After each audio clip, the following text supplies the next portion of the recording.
Port Dickson berlangsung di mahkamah, Yang Berhormat mendiang Kapal Singh adalah peguam yang membela beliau dalam pertuduhan di mahkamah.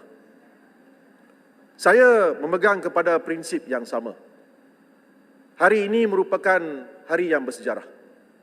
Dalam politik, kita harus memastikan bahawa kesetiaan kita kepada parti dan rakan-rakan seperjuangan sentiasa kekal.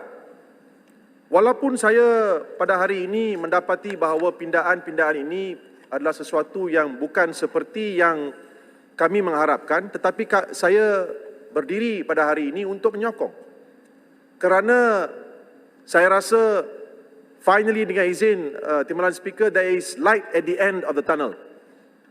Dan saya ingin menggunakan kesempatan ini untuk bersuara untuk rakyat yang telah keluar mengundi beramai-ramai pada pilihan raya umum yang lalu, mengharapkan satu pertukaran dalam kerajaan, di mana mereka mengharapkan kita dapat menumbangkan kerajaan yang dipimpin oleh Yang Berhormat Pekan dan melantik kerajaan yang baru untuk mentadbir di Putrajaya. Apakah daya dalam masa 22 bulan, pengkhianat-pengkhianat, katak-katak telah pun menderhaka. Saya gunakan istilah menderhaka kerana bila kita meninggalkan satu parti politik dan kita lompat, ia adalah seolah-olah kita menderhaka kepada ibu kita sendiri. Itu adalah prinsip yang dinyatakan dalam ajaran-ajaran agama Hindu juga.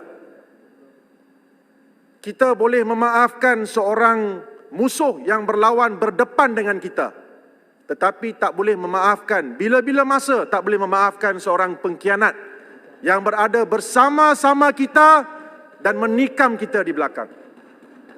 Saya ingin tanya Yang Berhormat yang ada di sini, Yang Berhormat Ampang, Yang Berhormat Nibong Tebal, Yang Berhormat Pagoh setelah meninggalkan Dewan, dia kata undang-undang ini zalim.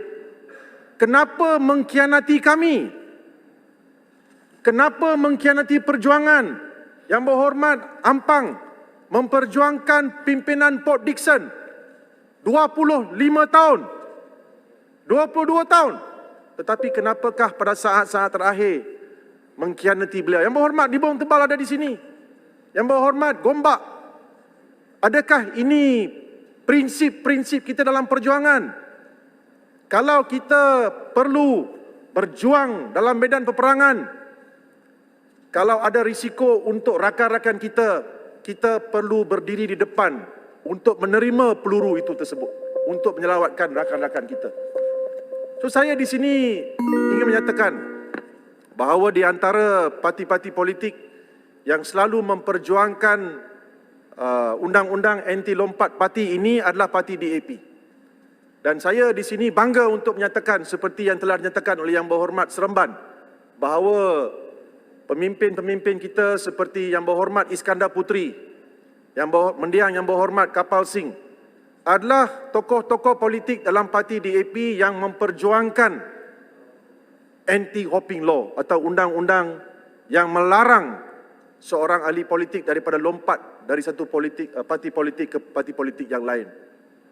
Dalam Dewan Yang Mulia ini saya ingin menyatakan Yang Berhormat mendiang kapal merupakan salah seorang mangsa. Kalau Dewan Yang Mulia ini masih ingat lagi, Yang Berhormat mendiang kapal telah pun dituduh di bawah akta hasutan. Kerana ketika berlakunya krisis di Perak, Yang Berhormat mendiang kapal telah mempertahankan kerajaan Pakatan Rakyat ketika itu yang dilantik, yang dipilih oleh rakyat.